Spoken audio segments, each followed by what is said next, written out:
아멘. 자, 오늘 우리 본문 말씀을 통해서 믿음의 여러 가지 모습이라는 제목으로 우리 말씀 잠깐 받도록 하겠습니다. 예수 그리스도께서는 4번의 유월절을 보내셨다. 그렇게 말씀드렸습니다. 그죠? 그 마지막 유월절 때는 십자가 상에 못 박혀 돌아가셨는데, 사실은 이제 지금 한 요한복음 10장 이후로는 전부 다 어느 상관이냐면은, 마지막 유월절, 그러니까 십자가 상에 돌아가시기 한 6개월 전부터의 모든 것이 초점이 다 맞춰 있습니다. 성도님 이걸 참고하시고 들으시면 됩니다. 지금 벌써 예수 그리스도께서는 지금 죽음에 임박한 상황이고요. 이 상황에서 이제 사역과 메시지를 하시는 겁니다. 그래서 지난 6개월 전에가 이제 초막절이거든요. 그리고 좀 한개 지나면 수련절이고, 이제 지금 명절들을 지나가시면서 하시는 거고요. 그 가운데 이제 지난 주간에는, 지난 주간이죠. 맹인을 고친 사건을 우리 살펴봤고요. 지난 주간에 이제 양의 무리 목자이신 그리스도. 이렇게 메시지를 우리 받았습니다. 그 가운데 이제 어떤 일이 있냐 하면은, 예수 그리스도께서 가장 사랑하시던, 우리, 자매와 남매가 있었는데, 그게 마리아, 마르다, 나사로. 그 중에 특히 사랑하는 나사로가 죽게 된 겁니다. 이거를 보면서 이제 예수님께서 던지고 하자 하는 메시지를 우리가 받고, 응답을 받도록 해야 되겠습니다. 여기에서 많은 사람들의 믿음의 모습들이 나옵니다. 이것을 우리가 살펴보고, 그 다음에 나의 믿음은 어떻게 되는가 하는 것을 우리 잠깐 살펴보고 응답 받도록 그렇게 하겠습니다. 나사로가 죽었습니다. 근데 예수 그리스도께서는 굉장히 사랑하던 사람이 있습니다. 예수님이 사랑하시던 제자, 그 표현을 썼고요. 그거는 이제 요한을 의미를 하는 겁니다. 그러면서 또 사랑하는 사람이 한 사람이 있었는데, 그게 누구냐면 나사로였습니다. 근데 나사로는 굉장히 열악한 사람이었습니다. 어쩔 때는 어떤 성경에 보면은 거지 나사로라고 하죠. 그만큼 어렵고 힘든 존재가 나사로입니다. 그죠? 우리가 나사로라고 하면은 일반적으로 굉장히 지금 굉장히 어렵고 힘든 사람을 지칭할 때 쓰는 거의 대명사가 되었습니다. 그죠? 나사로를 사랑하셨습니다. 근데 나사로가 죽은 것입니다. 기절한 것이 아닙니다. 완전히 죽었습니다. 여기서. 어느 정도 죽었냐면은, 무덤에 장사를 하니까 이제 냄새가 날 정도로. 그러면 시신이 이제 썩어간단 말이잖아요.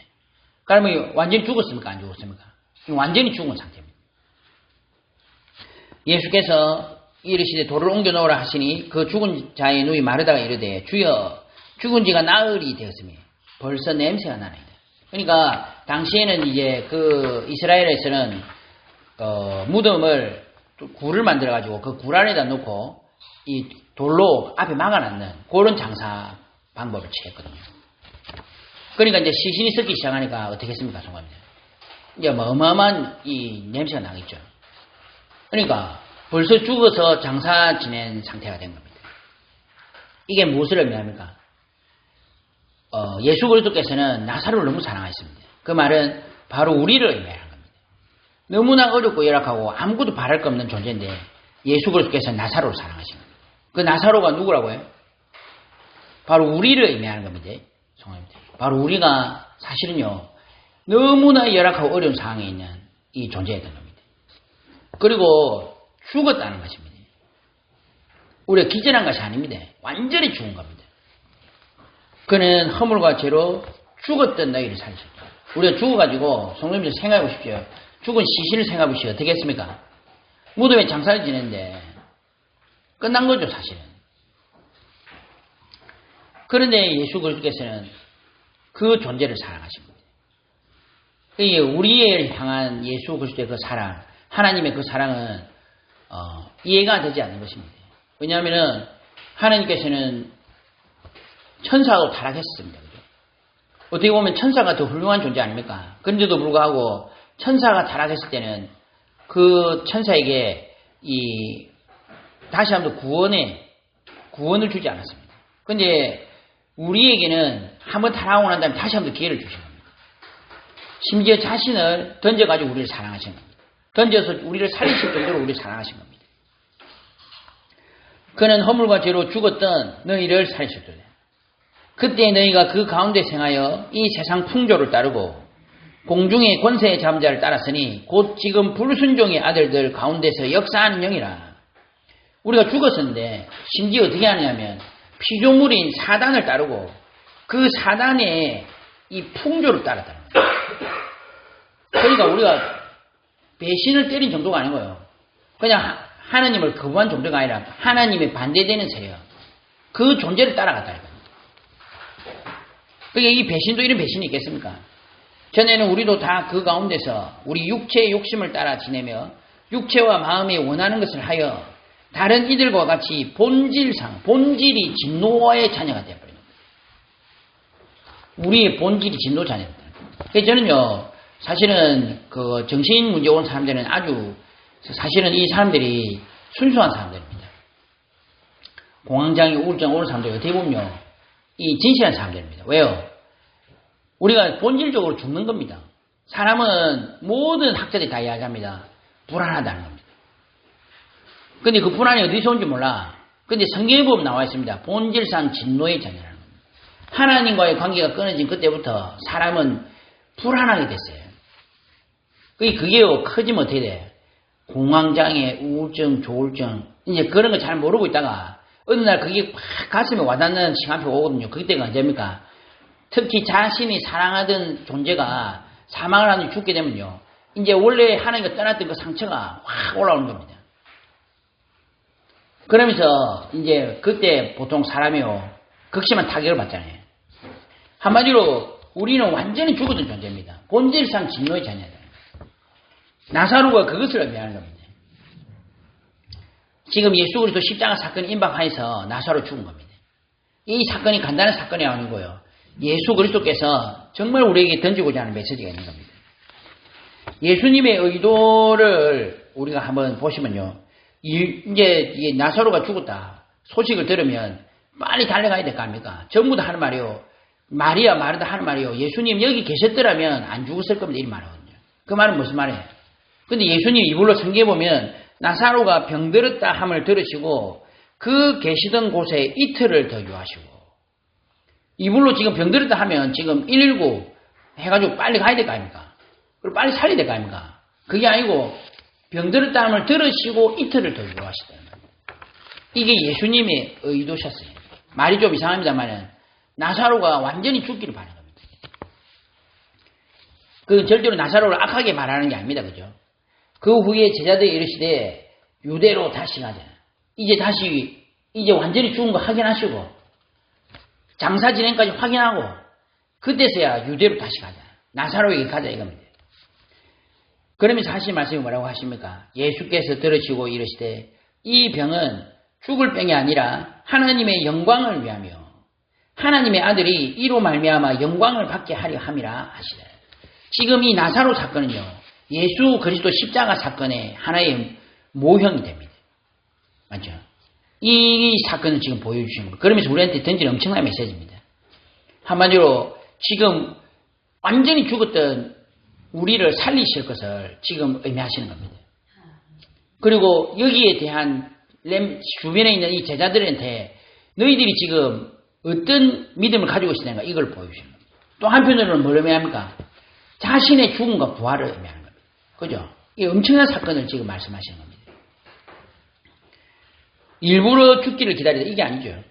그래서 성도님들, 우리가 보면요, 예수 그리스도 하나님에 대해서 오해를 하시는 게 많아요. 그래가지고 뭐 이리 말하는 분들하고 어떤 목사님이 저한테 진실하게 고백하더라고요. 자기가 진짜 이 목사님이 이제 사업을 하신다니까요. 근데 이것도 사업이 작은 사업이 아니라 막 어마어마한 사업을 하세요. 막 1년에 막 수십억, 수백억의 매출이 나는 이런 사업을 하신 겁니다. 그러니까 이 사람이요, 이제 외국에 나가가지고 막 승승장구하니까 자기가 이야기하더라고. 자기가 하나님 살아계신 보여주겠다. 그럼 확 나왔네. 완전히 망해버렸어요. 완전히 망해버렸다. 그러니까 이해가 안 되는 겁니다. 자기가. 그래가지고 완전히 목사인데도 불구하고 바닥을 치는 겁니다. 그 바닥을 치고 난 다음에 하나님 자기한테 다 물어보더랍니다. 네가 하느냐? 네가 하느냐? 내가 살아있다. 그리고 그때서야 이 사람이 가슴에 팍 와닿다는 거예요. 네가 돈을 많이 벌이면 얼마나 많이 벌겠냐? 우리 생각합니다. 나사로 살아있을 때 예수님 오셔가지고 안 죽고 이러면 딱 되잖아요. 내가 원하는 어떤 그게 있습니다. 하나님 좀 이럴 때 딱 역사하셔가지고 그걸 하면 딱 되는 거 아닙니까? 하는데 하나님은 그걸 바라지 않습니다.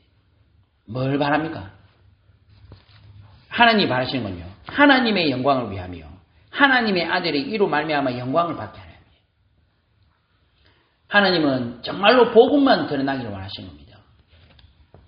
진짜 그리스도만이 드러나기를 원하시는 겁니다. 그죠? 저는 그런 생각이 들더라고요. 우리 교회도 만약에요. 우리 교회가 진짜 미자립에서 자립으로 인하고 교회가 올바로 일어나면요. 사람들이 이야기할 겁니다. 이야 진짜 복음이네. 이 진짜 조용욱 목사는 아무 그것도 없잖아요. 뭐 다른 사람들 제가 뭐 폄하하는 거 아닙니다만 다른 사람 다 배경도 있고 나름대로 다 건덕지가 있더라고요. 뭐 목사님 웃긴다든지 아니면 배경에 뭐가 있다든지 뭐 제가 볼 때는 근데 우리 교회는요 열악합니다. 그런데요 여기에 하나님이 역사를 하신다. 그 시간표가 있습니다. 이불로 기다리시는 겁니다. 이틀을 더 유하더라. 우리 볼 때 이해가 안 되죠. 조금 숨이라도 좀 붙어 있을 때 그래도 지금 아직까지 안 떠났을 때 그때 오셔가지고 예수님이 급하게 와가지고 그 손 함 잡아주고 확 살아나고 하면 될 건데 완전히 끊어져 버려요. 소망이 완전히 끊어져 버렸어요. 그런데 거기에 예수님이 이불로 그렇게 하신 거예요. 성도님 이런 일들이 너무 많습니다. 저는 그러더라고. 사람들이 말하는 게 한편으로는 저는 맞는 듯 하면서 웃기는 말들이 많더라고. 지금 빨리 이거 뭐 이번에 막 이거 정권이 바뀌고 이러면 큰일 납니다 이러더라고요. 근데 저는요 하나님이 살아계십니다. 그죠? 우리가 막 급하게 해가지고 싸우고 이렇게 해야 되나 나는 그런 생각이 들더라고요. 진짜 하나님 살아계십니다. 기도하지. 맞는 말이지만 틀린 말이 많습니다. 그죠? 우리가 믿음의 여러 가지 모습을 보셔야 돼요. 아브라함은 어떤 믿음 가지고 있습니까? 아브라함이 사실은요 믿음이 없었다는 걸 많이 알 수가 있습니다. 왜냐하면은 하나님께서 아브라함아 두려워 말라. 내가 너 방패요 너의 지극히 큰 상업이라. 그러니까 아브라함이 이르되 주여 무엇을 내게 주시려 하나이까 나는 자식이 없사오니 나의 상속자는 이 다메섹 사람 엘리에셀이니이다. 그러니까 지금 아브라함이 막 엄청난 응답을 나가는데도 마지막 한 가지 안 믿는 게 있습니다. 그게 뭐야? 자기를 통해서는 아들은 없다는 것을. 특히 사라를 통해서는 아들은 안 나오겠구나. 이 사람이 보면 알잖아요. 이거는 아니다 하는 게 딱 있어요. 지금 이 사람 마음속에. 이것만큼은 안 된다. 아무리 하나님이라도 아무리 창조주 하나님이라도 이것만큼 안 된다 하는 게 있어요. 그러니까 이 사람이 미리 딱 계획을 세워놓은 겁니다. 하나님의 가호도 안 떨어지고 자신의 믿음도 있는 척 하면서 할 수 있는 좋은 방법이 한 가지 있잖아요. 그게 뭐예요?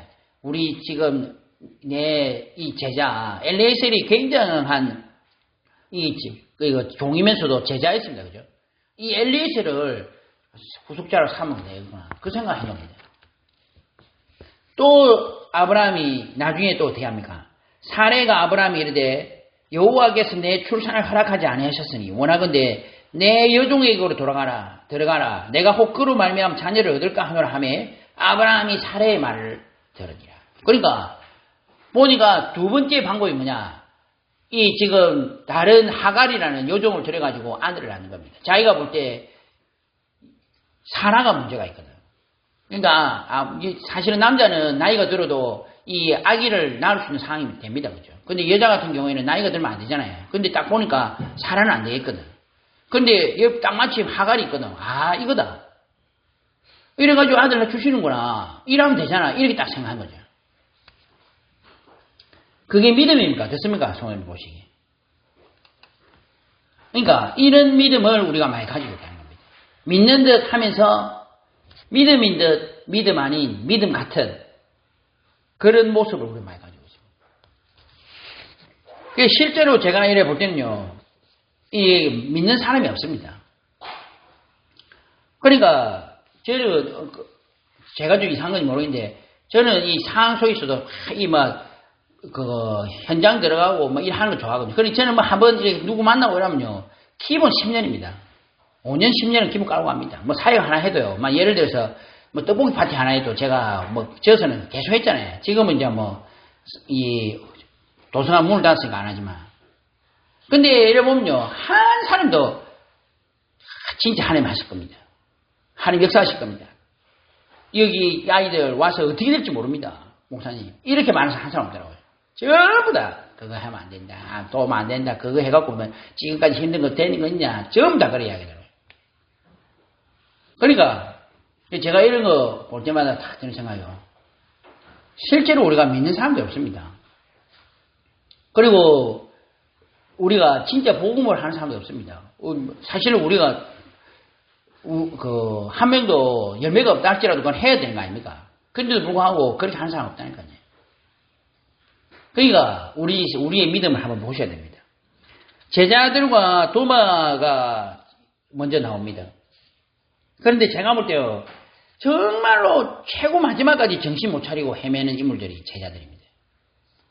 그러니까 지금 왜 예수님이 다시 유대로 돌아가는지, 그리고 나사로에게 가는지, 그리고 왜 나사로가 죽기까지 기다리는지 아예 감도 잡지 못하는, 진짜 제가 볼 때 전혀 이 다른 세계에 있는 존재들이 이 제자들입니다. 다른 생각, 다른 동기, 자기의 이익밖에 생각 못하는 존재들이 제자들이니까요. 참 예수님이 이런 제자들을 데리고 다니시면서 사역을 하셨고요. 이 제자들이 나중에 바뀌어서 훌륭한 전도자로 완전히 바뀐 거 볼 때 정말 예수님께서는 이 현장을 알고 계셨고 기다리고 계셨던 겁니다. 제자들이 한 말이 뭐냐면, 제자들이 말하되 랍비여, 방금도 유대인들이 돌로 치료하였는데 또 그리로 가시려 하나이까. 예수님이 지금 지난번에 나와 하나님은 하나다, 나는 양의 문이다, 이런 표현을 하시니까 이 유대인들이 돌로 치료하거든요. 지금 뭡니까? 예수 하나님을 모욕하고 이 죄가 가장 큰 겁니다. 그 중에 하나가 내가 하나님이다, 이런 표현은요, 감히 쓰면요 큰일 납니다. 유대 사회에서는. 그러니까 이걸 돌로 쳐가지고 죽여야 되거든요. 사람을 돌로 쳐 죽여야 되는 이런 상황이 발생합니다. 그래서 지나다니면 저 예수님이야 이러면 사람들이 몰려가지고 돌로 쳐 죽이는 겁니다. 그러니까 그 현장에 다시 들어가려 하느냐. 지금 그나마 조금 외곽으로 나가 있으면 괜찮은데 다시 들어가려고 합니까? 그러니까 여기에서 제자들이 하는 말이나 이런 게 제가 볼 때 다른 사람은 몰라도 제자들은 알고 있어야죠. 그죠? 예수님이 왜 그렇게 하는지 알고 있었단 말입니다.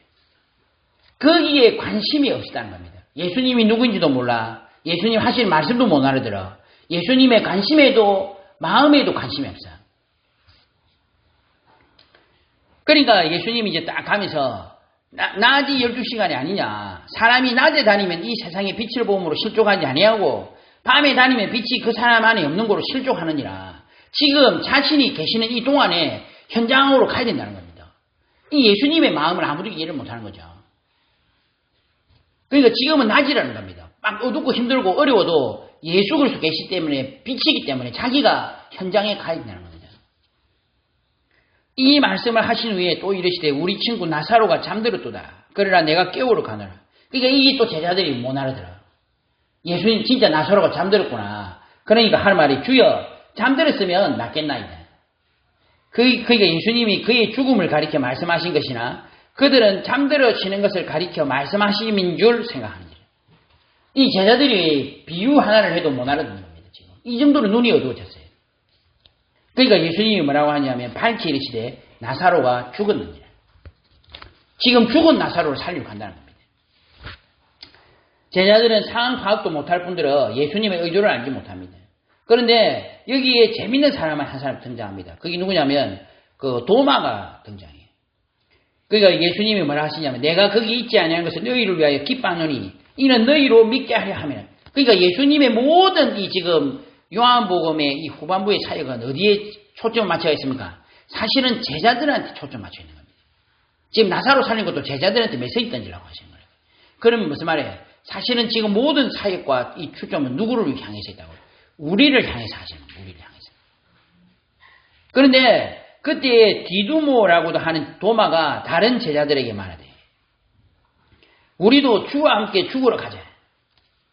저는 이걸 보고 처음에는 좀 객기가 있구나 했는데 이게 상당한 고백입니다. 맞죠? 지금 이제 예수 그리스도와 함께 들어가면은 지금 돌에 맞아 죽을 수 있어요. 실제로 지금 들어가게 되면은 예수님과 함께 들어가게 되면 지금 손해를 보게 되고 자신의 생명에 해를 입을 수 있습니다. 그죠? 그런데도 불구하고 지금 도마가 하는 말이 상당히 놀랍습니다. 대단하다. 그런데 성도님들 어떠세요? 이 도마도 상당한 대단한 용기가 있었습니다만 이게 제가 볼 때 정말로 예수님이 누구인지 알면 그 관심과 의도를 알고 한 행동은 아닙니다. 한편으로는 대단하다. 이런 사람도 있어요. 내가 뭐 일 있으면요. 육신적으로 내가 목사님 보편할게 막 이러면서 일하는 사람이 있다니까요. 그런데 문제는 진짜 복음을 알지 못할 때는 문제가 오는 겁니다. 한편으로는 순수하다고 볼 수도 있죠. 여기에 중요한 인물들이 이제 몇 사람 등장합니다. 이게 이제 우리의 모습인 겁니다. 그 중에 대표적 인물이 한 사람이 있습니다. 그게 마르다입니다. 마르다는 지금 하는 말이나 이런 거 들어보면요. 굉장한 믿음인 것 같으나 사실은 이 마르다가 가지고 있는 믿음이 중요한 정말로 예수님이 누구이며 가지고 어떤 분인가 하는 걸 알지 못합니다. 예수님 뭐라고 합니까? 마르다가 예수께 여짜오되 주께서 여기 계셨더라면 내 오라버니가 죽지 아니하였겠나이다. 그러니까 우리가 이게 믿음이 우리의 모습이라니까요. 예수님 우리가 사실 조건을 겁니다.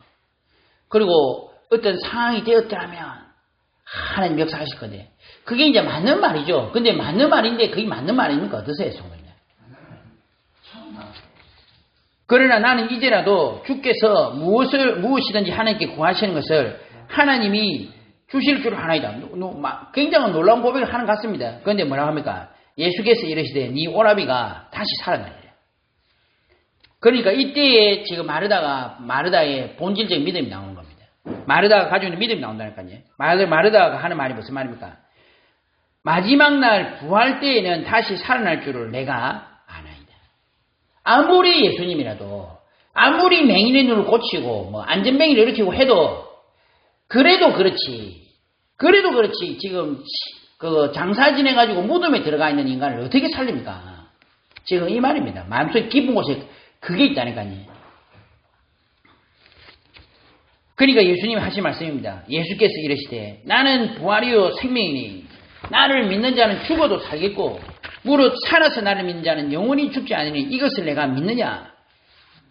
이르되 주여 그러하이다. 주는 그리스도시요 세상에 오시는 하나님의 아들이신 줄 내가 믿나이다. 마르다가 이렇게 고백을 하면서도 마음속 깊은 곳에 뭐라고 해? 아무리 그래도 죽은 사람은 살릴 수가 없어. 지금 이 믿음이시다는 거예요. 이게 지금 우리 전도자들의 믿음입니다. 그러니까 우리가 사실은요 너무나 어렵고 힘듭니다. 그러니까 우리가 방법을 써야 됩니다. 그리고 저는요 얼마 전에 보니까 목회자의 이중생활해서 저는 목회자에서 또 안 좋게 하는 것 같다. 그게 아니고 목사님들이 다 지금 직업을 가지고 있는 겁니다. 그래가지고 막 일하러 간다 하더라고. 저는 그게 나쁘다 좋다 저는 그런 생각은 없습니다. 하나님 인도하시면 갈 수도 있죠. 근데 그게 문제가 아니라 그 깊은 속에 뭐가 있냐 이 말입니다. 정말로 하나님을 사랑하십니까? 정말로 예수는 그리스도입니까? 죽은 자도 살리시는 하나님이십니까? 우리가 죽은 자가 안 살아나는 것은 하나님이 안 하신 것입니다. 하나님이 능력이 없으셔서 안 하신 게 아니라니까요. 하나님이 안 하신 거예요. 우리가 고치지 않는 것도 그거는 깊이 들어가면 뭐예요? 사단의 역사가 맞죠. 근데 더 깊이 들어가면 뭐예요? 하나님이 안 하신 겁니다. 그러면 우리는 거기서 하나님 주신 메시지를 들어야 됩니다. 우리가 사실 이런 믿음을 가지고 있습니다. 사실은 믿지 않습니다. 실제로 믿지 않습니다. 하나님 보시기에 가장 큰 죄악은요. 사실은 우리가 믿지 않는다는 것입니다. 나중에 이래 더 깊이 이야기할 건데 사실 예수님이 분노하실 때가 딱 한 번 있습니다. 예수님이 우실 때도 딱 한 번 있습니다. 하나님이 한탄을 하십니까? 한탄을 하실 때가 딱 한 번 있다는 거예요. 그때가 언제입니까? 전도자들이 헤매고 있을 때입니다. 그러니까 우리 자주 쓰는 예화 아닙니까? 우리가 너무 비가 안 오니까 우리 다 같이 산에 올라가서 비 오도록 기도하자. 그래갖고 팍 올라가는데 우산을 가지고 간 사람은 한 사람밖에 없어요. 아이 혼자 우산 가지고 올라가네. 심지어 목사님도 우리 비 오는데 비 오도록 기도하러 올라가자 하면서 목사님도 우산 안 가져가. 그냥 양복 입고 쫙 올라가는 겁니다. 그게 무슨 말이에요? 그냥 하는 거지. 진짜. 우리가 그냥 하는 거지. 그냥 하나의 요식 행위지. 우리가 사실은 어떤 믿음을 가지고 하는 행위가 아니란 말입니다. 믿음으로 착각하는 경우 많습니다. 저도 옛날에 하는데, 옛날에는 시골에서 예배를 드리는데, 옛날에 교회 뒤에 전화기가 있었거든요. 예배 시간 전화가 왔더라고요. 누가 또 예배 시간 전화를 딱 받으니까, 금요 기도의 시간인데, 전화를 딱 받더라고요. 그래, 딱 받으니까, 알고 보니까 우리 교회 권사님이시라. 전도사님, 지금 제가 너무 메시지를 듣고 싶은데, 메시지를 못 들으니까 전화기를 조금 이렇게 들을 수 있도록 이렇게 돌려놔 주이소. 그러더라고요. 그래서 우린 다들 너무 귀하다 이렇게 생각했는데 목사님이 탁 때려치아라 이러더라고요. 그러니까 아이고 하나님 돌아가신다. 무엇을 하나님이 예미 못 드리도록 오늘 못하게 하는 사람이 어디나. 그 정도 하나님 능력이 없네. 뭐라 하더라고요. 그러니까 말이 너무 심한 거 아니야 이런 생각인데 하면 맞더라고요. 맞습니다, 성도님들. 솔직히 우리가 예배 못 드릴 정도로 하나님이 그렇게 어렵게 안 합니다. 제가 이때까지 본 바에 의하면. 그죠? 그 사실 다 우리 핑계지, 변명이지.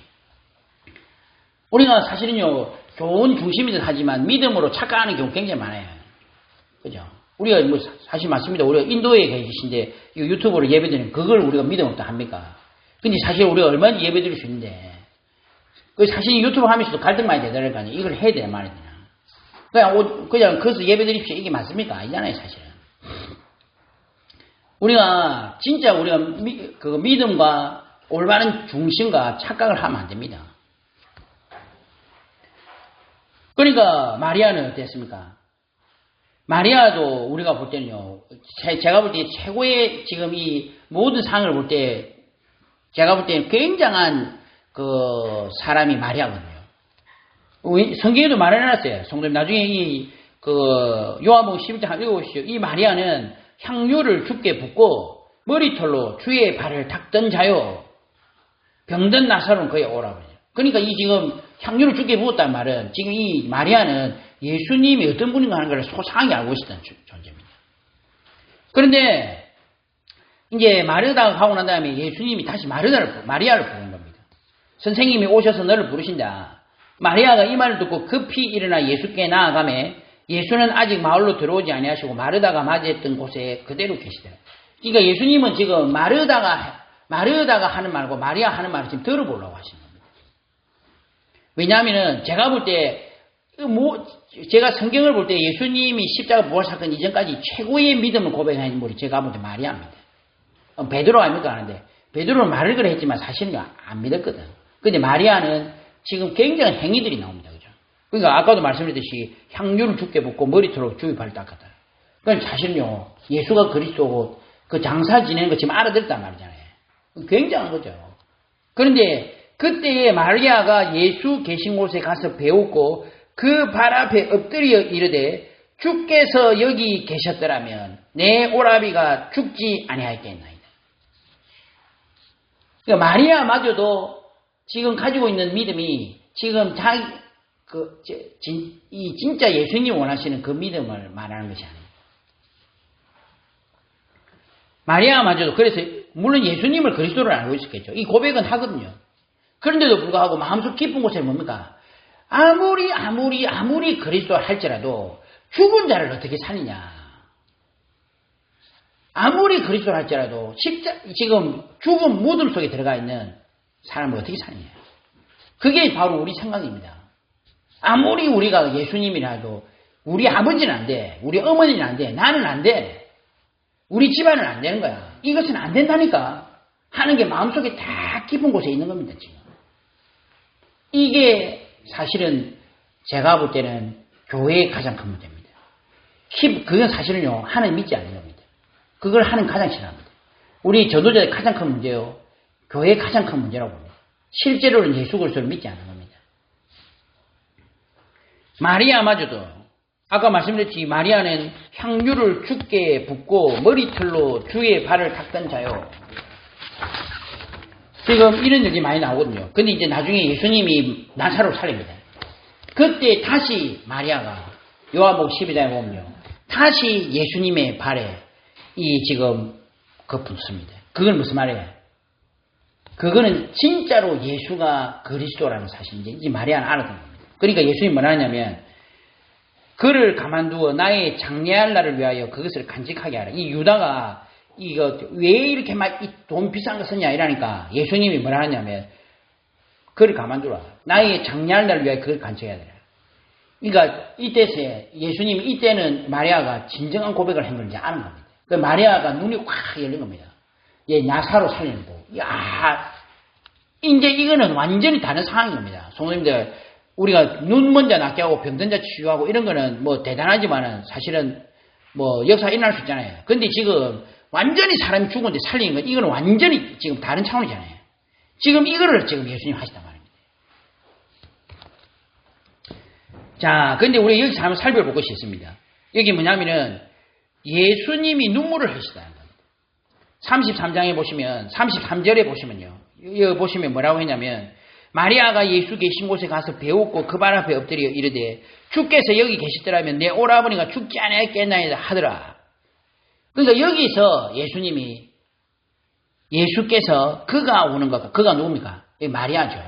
마리아가 우는 것과 또 함께 온 유대인들이 우는 것을 보시고 심령의 피통이 여기시고 불쌍히 여기사 이르시되 그를 어디 두느냐 이르되 주여 와서 보옵소서 하니 예수께서 눈물을 흘리시되. 그러니까 이 사람들이 또 착각합니다. 유대인들을 보고 와 뭐라고 해. 그중 어떤 사람이 말하되 맹인의 눈을 뜨게 한 이 사람이 그 사람은 죽지 않게 할 수 없었더냐. 그를 얼마나 사랑하셨는가. 지금 나사로가 죽은 것 때문에 눈물을 흘렸다고 생각하시는 겁니다. 아닙니다. 이 내용상으로 볼 때는 뭡니까? 지금 그가 우는 것과 누가 우는 거예요? 마리아가 우는 것과 마리아의 이 눈물이 뭐라고 해? 불신앙에서 나온 눈물이기 때문에 그걸 보고 눈물을 했다는 겁니다. 예수님도 희노애락이 있죠. 사실은 우리가 희노애락 오해욕을 가지고 있는 것은 하나님의 모습 그대로 받았기 때문인 겁니다. 맞죠? 그러니까 예수 그리스도 성삼위일체 하나님도 희노애락이 있으십니다. 그죠? 그러니까 근데 하나님이시다 보니까 이런 부분이 없죠. 많이 표현이 안 돼가 있죠. 그런데도 불구하고 이런 부분이 표현이 돼가 있어요. 그 중에 하나가 뭐예요? 예수님이 눈물을 흘리시다는 거예요. 왜 눈물을 흘리시다고 해요? 그가 우는 것과. 지금 마리아가 눈물을 흘린 것 때문에 그게 공감이 돼가지고 우시는 게 아닙니다. 지금 마리아가 하는 말이 마리아만큼은 다른 말을 했었어요. 예수님 오셨습니다. 드디어 하나님의 영광을 나타내실 시간이 되었습니다. 예수님이 그리스도라는 것을 이제 증명하실 시간이 되었습니다. 이제 온 땅에 하나님의 살아계심이 나타날 겁니다. 이 고백을 했어야 됩니다. 맞죠? 그런데 마리아마저도 그 엎드려가지고 하는 말이 뭐라고 해? 예수님이 여기 계셨더라면 나의 오라비가 죽지 아니하였을 겁니다. 사실은 맞는 말이긴 하지만 엄청난 불신앙이 말을 한 겁니다. 전 세계가 온 세상이 예수가 그리스도를 할지라도 맞죠? 성도님들 우리만큼이라도 예수가 그리스도를 고백해야 됩니다. 안 맞습니까? 성도님들. 전 세상이 다 등을 돌려도 우리는 고백을 똑바로 해야 됩니다. 주는 그리스도시여 살아계신 하나님의 아들이십니다. 맞습니다. 그죠? 예수님이 그가 우는 것과 온 유대인이 우는 것을 보시고 뭐라고 해? 비통히 여기시고. 그러니까 그 전도자가 무너지니까 그 옆에 있는 그 많은 무리들도 다 무너지는 겁니다. 그리고 그것을 보고 또 한편으로 뭐라고 해? 불쌍히 여기시다는 겁니다. 예수님은 창조주십니다. 왜 눈물을 흘리실까요? 전도자가 예수 그리스도를 정확하게 알지 못하고 누리지 못할 때 그때에 예수님은 눈물을 흘리십니다. 예수님이 다른 것에는 눈물을 흘렸다 하는 표현이 없어요. 근데 딱 한 가지가 흘립니다. 절대망대가 무너지고 상대망대가 될 때 예수님이 보좌에 우선에 안 앉으시고 전도자마저도 예수님을 놓치고 예수님이 1, 2, 3, 4, 5, 6, 7로 갔을 때 그때 예수님은 그때는 눈물을 흘리십니다.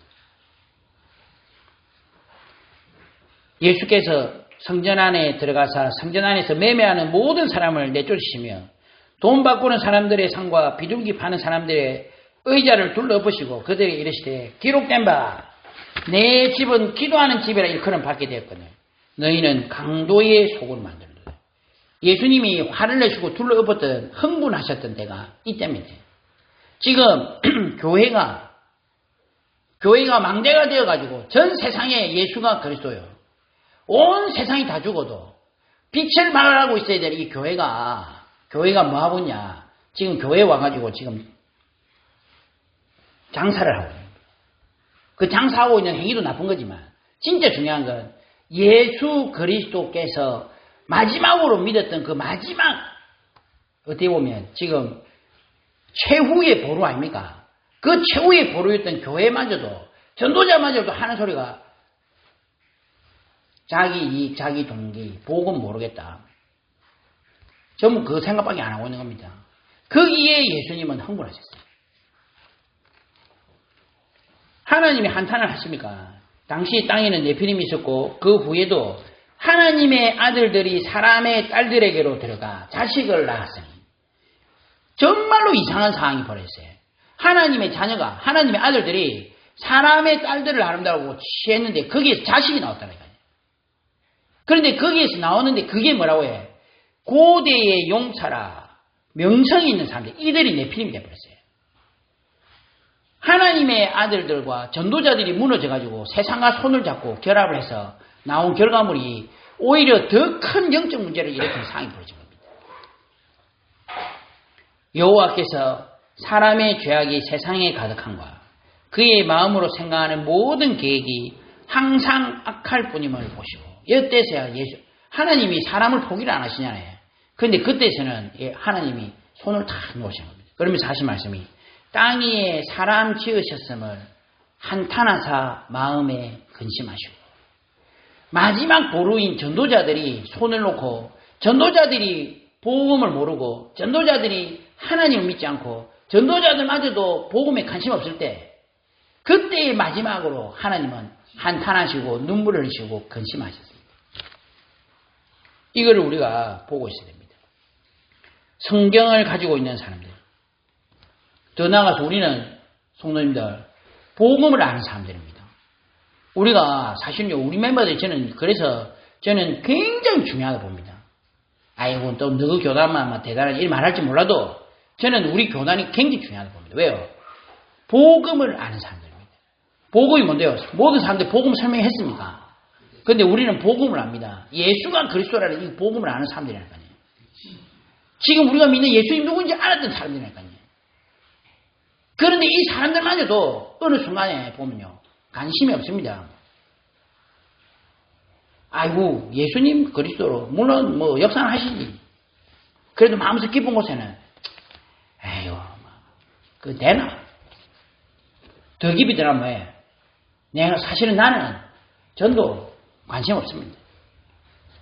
그게 마음속 깊은 곳에 있는 겁니다. 그거를 예수님이 아시는 겁니다. 마리아도 안다는 거죠. 마르다는 알아보시다는 거죠. 유대인들이 어떤 인물들입니까? 성도님들. 그 나중에 그 유대인들이 사실은요 성도님들 유대인들이 어떤 사람들이에요? 유대인이 유다에서 나온 말입니다. 유다가 누군데요? 아브라함과 다윗의 자손 할 때에 그 지금 메시아의 계보를 이었던 인물이 유대인들입니다. 그러니까 제가 볼 때요 예수 그리스도가 왔을 때 사실은요 두 손을 들고 쌍수를 들고 환영을 해야 될 인물들이 유대인들이라니까요. 근데 유대인들이 하는 말들이 보면요 완전히 이거는 제가 볼 때는 지금 밖에 이방인들보다 더한 소리를 합니다. 아까 말씀드렸듯이 맹인의 눈을 뜨게 한 사람이 이 사람은 죽지 않게 할 수 없었더냐. 그러니까요. 이 보면 전혀 관심 없습니다. 또 나중에 예를 보면요. 대제사장 지도자들 나오거든요. 46절에 보시면 이제 드디어 예수님께서 이 지금 나사로를 살리신 겁니다. 그런데 그때 마리아가 와서 예수께서 하신 일을 본 많은 유대인들이 그를 믿었으나 이제 유대인 눈앞에서 나사로를 살리니까 믿었으나 그 중에 어떤 자는 바리새인들이 가서 예수께서 하신 일을 알리니라. 그러면 어떻게 돼요? 성경을 가지고 있고 복음을 가지고 있다. 그리고 알았다는 이 사람들은요. 우리가 틀렸습니다. 정말 예수는 그리스도십니다. 우리가 잘못되었습니다. 하나님 영광을 받으십시오. 이게 아니고 뭐라고 해요? 이 사람이 많은 표적을 행하니 우리가 어떻게 하겠느냐. 이거는 무슨 말이에요? 지금 이 큰일 났다, 이거. 이제 하나님 사람 살린 거, 이거까지 해버렸네. 와, 이제 우리는 어떻게 해야 돼, 이거 도대체. 그러니까 원래는 사두개인, 바리새인, 에세네파 다 따로 놀고 사이가 완전 원수거든, 원수. 그런데 예수가 그리스도 이거 하나를 공격하는 데는요, 완전히 하나가 돼버렸어요, 이 사람들이. 그러니까 공회를 열어가지고, 뭐 어떻게 합니까? 이거 큰일 났다, 이거. 만일 그를 이대로 두면 모든 사람이 그를 믿을 것이요. 그리고 로마인들이 와서 우리 땅과 민족을 다 빼앗아가야 돼. 그러니까 이 사람들이 걱정하는 건 하나밖에 없습니다. 사실은 우리가 진짜 복음이 전해지고 복음의 영광이 되고 복음만이 드러나면 되느냐? 그게 아닙니다. 뭐가 사실 기본 속에 뭐가 있냐? 지금 이거 예수님이 드러나면 골치 아프다. 왜? 지금 우리가 가지고 있는 거 이거 다 뺏긴대요. 로마가 가만 안 있을 것이며 또 나아가서 예수님이 이거 지금 이렇게 계속 이렇게 되면은 지금 우리가 가지고 있는 이 권세, 존경 다 가져간다. 큰일 났다. 이들의 고민이었습니다. 근데 참 놀라운 이야기를 하는 사람이 한 사람 나와요. 그게 뭐냐면은 가야바라는 인물. 가야바가 일어나서 너희가 아무것도 알지 못하는도다. 한 사람이 백성을 위하여 죽어서 온 민족이 망하지 않게 되는 것이 너희에게 유익한 줄을 생각하지 아니하는도다. 그러니까 한마디로 이 사람 죽어야 된대. 드디어 이제 노골적으로 이야기를 합니다. 이 예수라는 사람은 이제 죽어야 된다. 그리 죽으면 우리가 산다. 그 말을 했는데 이 말은 밑에 고백 성경에 적혔습니다. 뭐라고 해요? 이 말은 스스로 함이 아니요 그 해의 대제사장이므로 예수께서 그 민족을 위하시고 또 그 민족뿐만 아니라 흩어진 하나님의 자녀를 모아 하나가 되게 하기 위하여 죽으실 것을 이 지금 대제사장 불신자 가야바를 통해서 하나님이 말을 하게 하십니다. 그러니까 성도님들 우리가 이번에 완전히 고백을 하셔야 됩니다. 뭐를 고백을 하셔야 됩니까? 정말로 우리는 예수님을 그리스도로 올바로 알고 있느냐? 우리가 예수가 그리스도라는 사실 우리가 알고 있죠. 왕이요 천지여 제사장이다. 그러나 진짜 고백을 해보셔야 됩니다. 정말로 나는 그리스도를 알고 있는가? 정말로 나는 그리스도가 모든 것인가? 그리스도 한 분으로 충분하고 완전하고 만족한가? 예수님이 모든 것이냐? 우리가 이게 우리 인생의 일단 가장 중요한 동기요. 우리 인생의 가장 중요한 부분이 돼야 됩니다. 그거를 예수님께서는 지금도 물어보고 계신 겁니다. 그러니까 예수님이 어떻게 하십니까? 항상 내 말을 들으시는 줄을 내가 알았나이다. 그러나 이 말씀을 하옵는 것은 둘러선 무리를 위한 것이니 곧 아버지께서 나를 보내신 것을 그들로 믿게 하려 함이니이다. 예수님이 지금 이 하시는 것은 지금 마리아마저도 모르고 있는 그 사실을 정확하게 알게 하시려고 합니다. 나는 창조주요. 나는 성자요. 나는 하나님이요. 나는 그리스도다. 그러면서 이 땅에 육신을 입고 온 현현을 하신 하나님입니다. 이 사실을 지금 믿지 않는 모든 사람들한테 보여주려고 지금 하시는 겁니다. 그러면서 하신 뭡니까? 나사로야 나오라. 이 나사로가 완전히 죽은 상태였다는 게 뭐라고 해요? 죽은 자가 수족을 배로 동인 채로 나오는데 그 얼굴은 수건에 쌓였더라. 그러니까 진짜 죽었다는 겁니다. 그래갖고 지금 이 몸에 지금 이거 쌓인 채로 해가지고 나온다는 거예요. 예수께서 이르시되 풀어놓아 다니게 하라. 완전히 살리십니다. 우리가 예수님의 의도와 예수님의 마음을 우리가 아셔야 됩니다. 그리고 우리 솔직해야 됩니다. 우리 사람들이 솔직하지 못합니다. 사실 우리가 기분 속에 솔직히 말하면요. 안 믿고 있잖아요, 사실은. 그러니까 예수님을 그리스도로 살아계신 하나님으로 믿다면 우리가 지금 갈등하는 모든 대부분은요. 사실은요. 문제가 없는 겁니다. 안 그렇습니까? 진짜 예수님 믿다면. 근데 우리가 지금 갈등하고 고민하고 괴로워하는 게 있거든요. 기분 속에 다 보면. 그게 이제 왜 있냐는 겁니다. 그게 사실은요. 여기 계셨더라면 안 죽었을 것입니다. 믿음인 듯 믿음 아닌 믿음 같은 그 말을 지금으로 다 하고 있는 겁니다. 그래서 솔직해야 됩니다. 우리가. 지금 예수님을 그리스도로 살아계신 하나님을 믿으셔야 됩니다. 지금 나와 함께 하시는 분입니다. 예수님은. 지금 저 하늘에 계시고요. 지금 다른 곳에 계신 곳이 아닙니다. 지금 나와 함께 여기 계시다니까요. 또 한편으로는 예수님의 관심이 나의 관심이 돼야 됩니다. 그죠? 그게 예수님을 올바로 믿는 것입니다. 예수님은 정말로 우리 전도자들이 눈을 뜨고 세상 사람들 살리길 바라십니다. 올바른 믿음을 전달하길 바라십니다. 올바른 복음을 전달하길 바라십니다.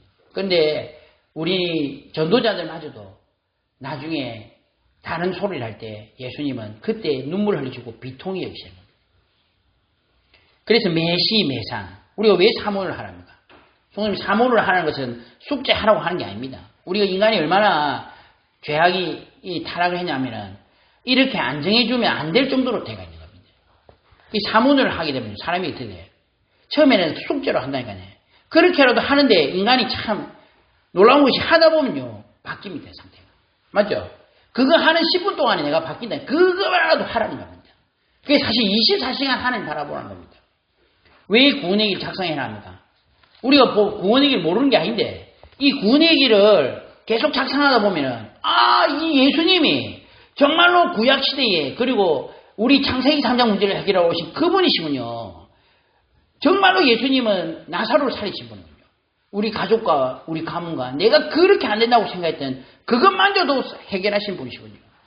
하는 그 고백해라고 구원의 길을 작성을 해라고 제가 말씀드린 것은 나름대로는 그렇게 기쁜 뜻이 있었던 겁니다. 스케줄 작성하라는 겁니다. 성도입니다. 전도자의 스케줄 작성하십시오. 예수님의 관심 안 돼도 괜찮아요. 하지 마라 하더라고요. 목사님 제발 좀 전도 대상자 작성하는 거 하지 마라 하더라고요. 제보. 그거죠. 제가요 성도님들 그 A4 용지 펼쳐놓고 전도 대상자 이름 누구 그거 쓰는 게 그래 싫습니까? 그건 무슨 말이에요 사실은 성도님. 그게 이제 문제라는 거죠. 저는 그걸 이야기하는 겁니다. 그 이름 그거를 안 할 수도 있죠. 마음에 정말로 전도에 관심이 없다는 겁니다. 우리가 이번에 한번 다 깊이 생각을 해보는 겁니다. 지금 마지막 이제 예수님의 이 메시지요. 이 요한복음은요. 그래서 상당히 깊이가 굉장히 있는 메시지입니다. 이 메시지를 보시면요. 이게 제가 볼 때 그렇습니다. 이게 진짜 전도자와 복음의 관점을 보지 않으면 이 요한복음은요. 절대로 이해가 안 됩니다. 그냥 구원받는 사람으로만 봐도 이해가 안 된다니까요. 이게.